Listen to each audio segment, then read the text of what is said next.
Tonight, farmer fury as the Upper House blocks lifting South Australia's GM crop ban. And Port Lincoln celebrates the centenary of the Vickers Vimy flight. With the latest from around the region, your nightly news with John Hunt begins now.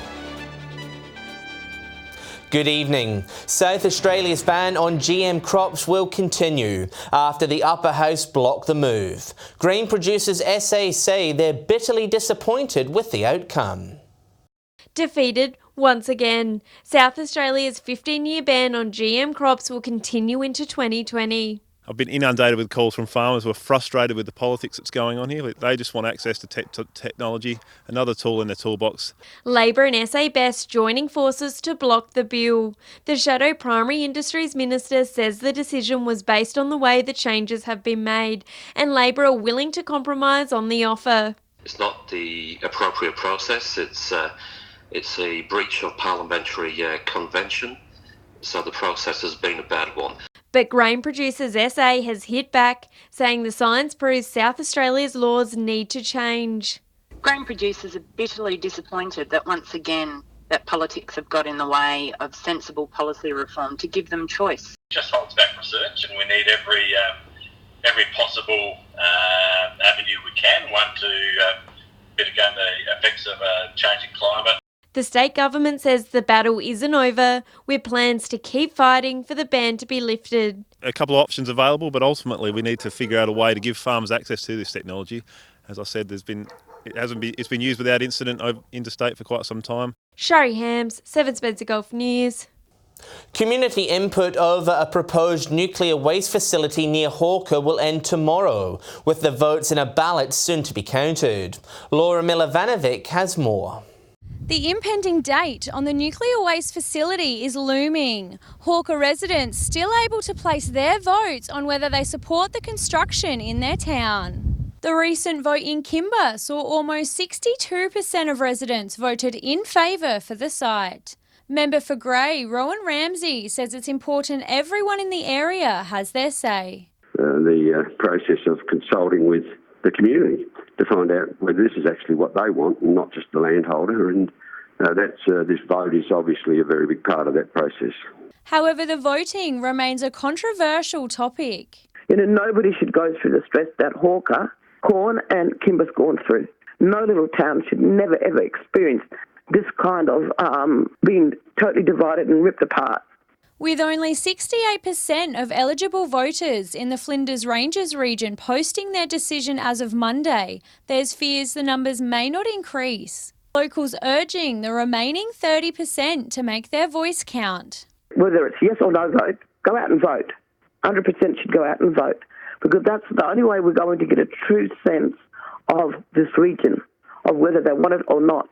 Once the votes have been counted, it will be up to the minister to decide where the facility will be homed, the outcome likely to be known in January next year. There was a buzz above Port Lincoln yesterday as planes took to the skies to celebrate the centenary of Vickers Vimy. The famed aircraft was the first to successfully fly from England to Australia. The legends of the aviation world, Adelaide brothers Ross and Keith Smith, standing next to their trusty Vickers Vimy in 1919. They just completed a race across the world. We're celebrating the 100th anniversary of the first flight from England to Australia. The Vickers Vimy was the first aircraft to actually do that. The original biplane was designed to be a bomber in World War II, but it came to service too late. Instead, it would be used to achieve aviation history, a flight across the globe. No easy feat when the plane is made out of pine and linen. It's quite significant because it was only 15 years after the Wright brothers first flew. More than a century on, and pilots are celebrating the brothers' achievements. A dozen planes firing up, taking to the skies above Port Lincoln. It's lovely to pay tribute to the pioneers of aviation in Australia. While only 2 planes out of the dozen originally made it to Australia from London, many here are hoping for a safer flight today, all commemorating the aviation pioneers of the Vickers Vimy. We'll do 3 orbits of the Port Lincoln Bay. Today, only 2 Vimys remain in the world, with one set to be immortalised as part of the Adelaide Airport's redevelopment. Nathan Regter, 7 Spencer Golf News. A revamped mobile phone app is set to keep South Australians safe this bushfire season by providing up-to-date information. The Alert SA application provides data from emergency services. Users will also be able to access the Watch Zone feature, which allows residents to be informed of areas of interest across the state. The application is now available for smartphones. Still to come tonight, Port Augusta's outhouse to close its doors, and a Whyalla school officially opens new buildings.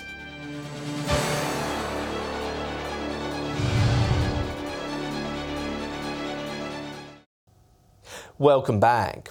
For almost 20 years, Port Augusta's outhouse has made an impact on the lives of many. From crafts to meals, this was a place to make friends, but it's now soon to close. It's been a community hub, but the end is near for our house. The not-for-profit group unable to keep up with bookwork. Pretty devastated that it's come down to the bookwork that's having to close the club up. The club coordinator, Melody Watts, says most residents are unaware of the work it does in the community. Actually checked out what the house actually does. They would know what this means to the people of Port Augusta. Created almost 20 years ago, the house has 35 current members, open to help those suffering with mental illness. This is a place for them just to come and talk to other people with similar problems and feel safe. Melody is retiring from the group after the closure, but is calling for residents in Port Augusta to step up. The service providers of Port Augusta need to step up and actually take the reins here, because I'm going to bow out. And while the doors will close, the bond will remain. No matter where we are, we're still together. Doesn't matter the walls, the building, bricks and mortar. We're still, in our hearts, wherever we meet, we'll still be a clubhouse. Laura Milovanovic, 7 Spencer Golf News. The RSPCA is urging cat owners to de-sex and microchip their pets after a recent influx of kittens to local shelters. The charity has released a 12-page document aimed at tackling the issue. There are furry companions, but the recent spring baby boom has caused chaos for animal shelters. It is kitten season at the moment, so yeah, we've had probably about 20 kittens come into the shelter only just yesterday. Staff say the Port Lincoln shelter is on track to surpass 450 cat donations this year. The ever-growing vet bill's causing headaches. It costs around about $200,000 a year to run, and essentially we run at a loss. The RSPCA has released its 12-page cat management plan. The document highlights 26 actions all owners should abide by, such as getting cats microchipped and de-sexed. A key part of this plan is starting to promote what is responsible cat management. Shelters take in more than 10,000 cats per year, with that number climbing. They say regional areas are some of the worst in the country, with Whyalla receiving 3 times the national average. Whereas in Port Lincoln, it's nearly 4 times the Australian average. So I've sometimes said that really Port Lincoln is potentially the cat capital of Australia. It's now law for animals to be de-sexed, with fines reaching up to $5,000. Get your cat microchipped. Get your cat de-sexed. Nathan Regter, 7 Spencer Golf News. Whyalla's Sunrise Christian School have officially opened their new middle school building. The school will take Year 7 and Year 8 students from next year, with further expansion planned. A plaque unveiling and a ribbon-cutting ceremony marked the official opening of the newly constructed middle school. It's been a bit of a dream that we've had, and so to be here today and just walk around and have a tour with our principal and ask questions, it's really exciting. Equipped with a brand new science lab, art studio, breakout room and the latest technology, parents and friends were shown around their children's new workspace. It is great to get the parents in here.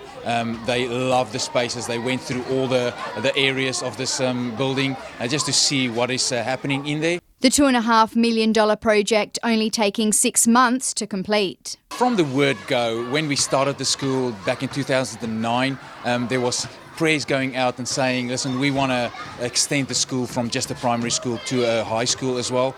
And 10 years later, now we finally have that. With each learning space catering to the needs of older students, the focus of the building revolves around STEM learning. We cater for a whole range of activities, from the hands-on experience that is so important these days, to the more academically focused areas as well. The middle school will be an extension of that Christian school community experience that has been so strong here in our primary school. Sophia Contagonis, 7 Spencer Gulf News. Stay with us, we look back at the year that was in Broken Hill. And a Whyalla tourism attraction gets a revamp.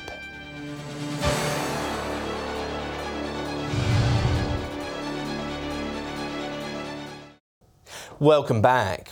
It's now time to review the year that was in Broken Hill. The health of the Menindee Lakes was the defining story of 2019 and looks set to continue into 2020.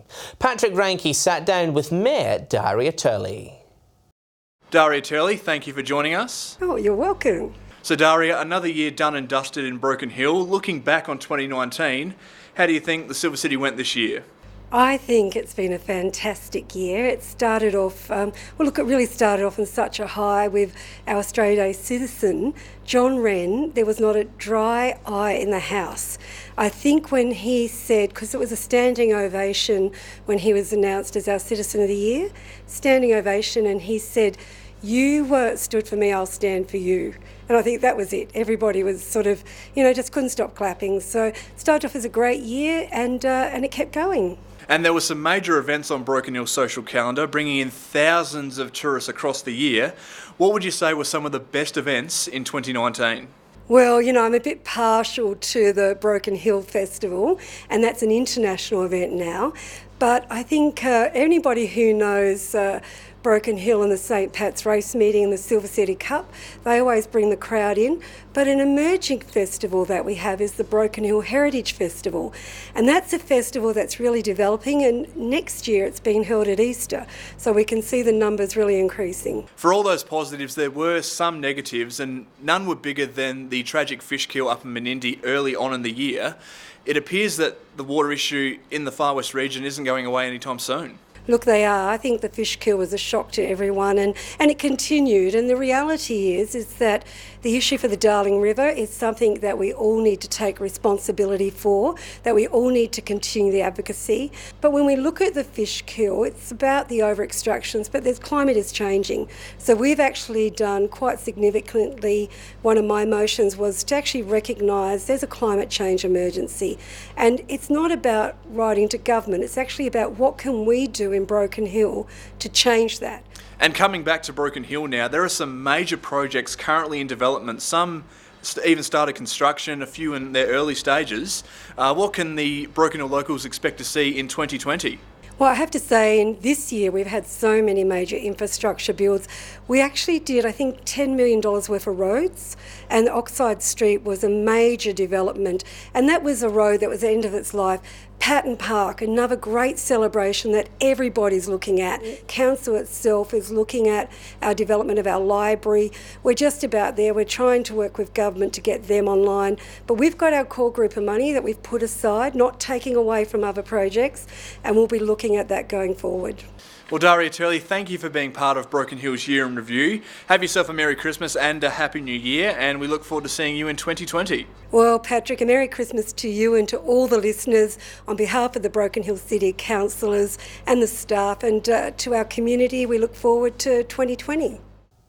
Port Augusta's community charity Christmas Cave has opened its doors once again. Santa is back in his chair, waiting to see the faces of many children throughout the Christmas period.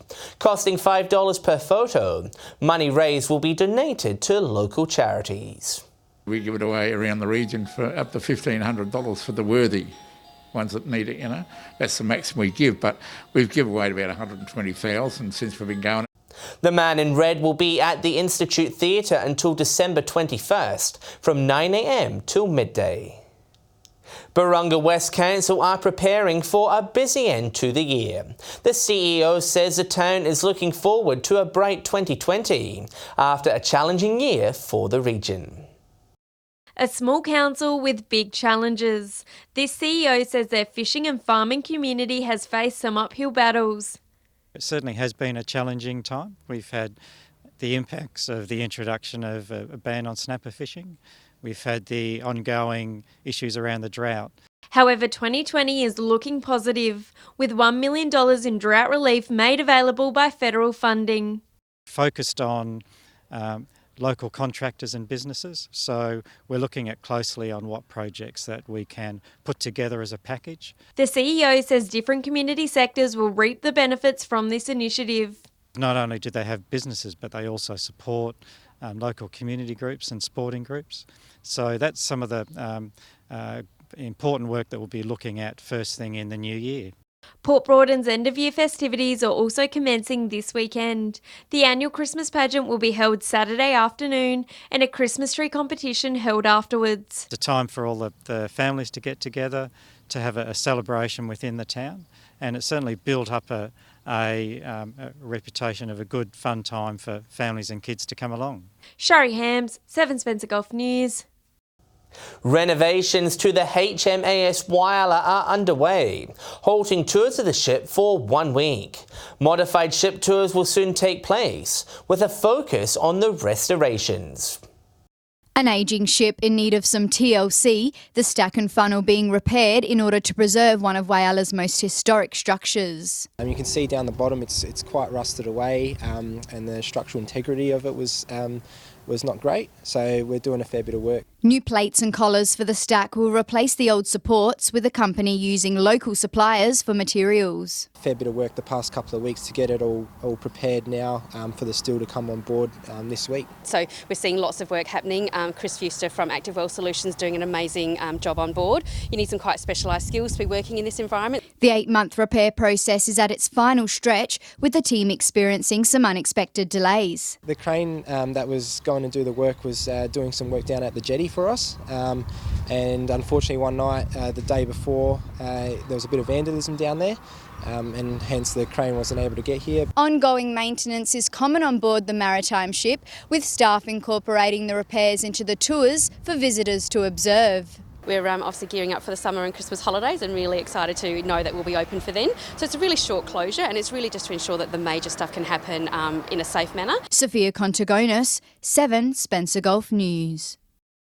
Stay with us after the break. We take a look at local fuel prices. And Britt has the latest weather details.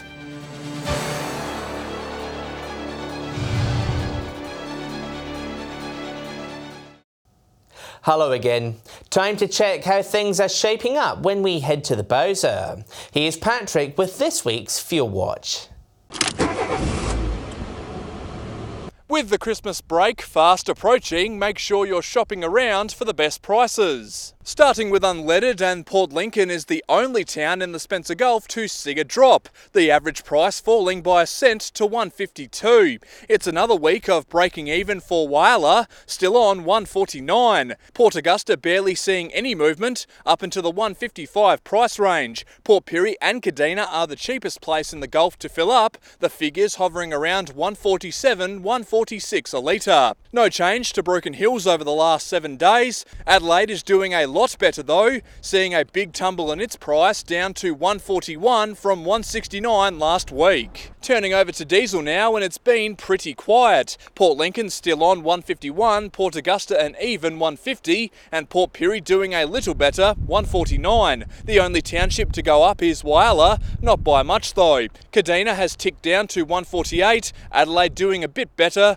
paying only $1.43. Finishing off with a quick look at Autogas, Port Lincoln and Whyalla are both on 93 cents, Port Augusta 89, Port Pirie 88. Kadina is up about 2 cents, Broken Hill sitting comfortably at 87. Adelaide rounds out the board with yet another week of only paying 79. Now remember that these prices are the regional averages and they do not reflect any one particular outlet. Be safe on the roads if you are travelling away this holiday season, and if you do find a spot that does sell unleaded, auto gas or diesel for cheaper, be sure to let us know on our Facebook page. And with a look at the weather, here's Britt. Thanks, John. It's been a fairly warm and windy day across the region, Broken Hill reaching 34 degrees today. Port Augusta and Port Pirie both 30, Adelaide 27, Whyalla 26, Port Lincoln 18. From the satellite, a band of cloud with a non-rain-bearing trough. Skies clear over the rest of the state due to high pressure. Moving on to tomorrow on the Gulf waters, southeasterly winds tending to the southwest at around 20 to 25 knots. Seas up to 2 metres and sunrise just after 6 a.m. Fine and partly cloudy conditions forecast across the region, Woodna and Broken Hill both looking at tops of 30 degrees, Corn 29, Port Augusta and Port Pirie both 28, Kadina 27, Clare 26, Whyalla 25, Adelaide 24, Cleve 23, Coffin Bay 21, Port Lincoln 19. And it's set to warm up as we head into the weekend. Partly cloudy days ahead at Port Lincoln, 19 the max on Friday, up to 26 on Sunday. Cleve looking fine with maximums moving from the mid-20s into the 30s.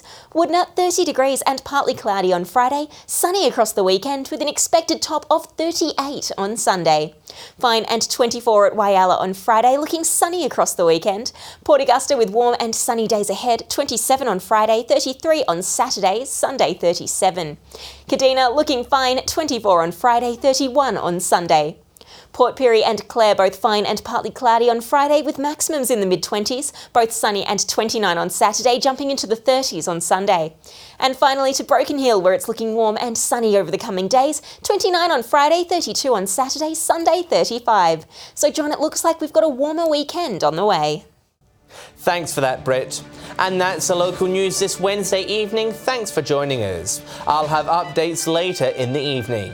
We leave you now with a look at Christmas lights in Broken Hill. On behalf of the team, it's good night.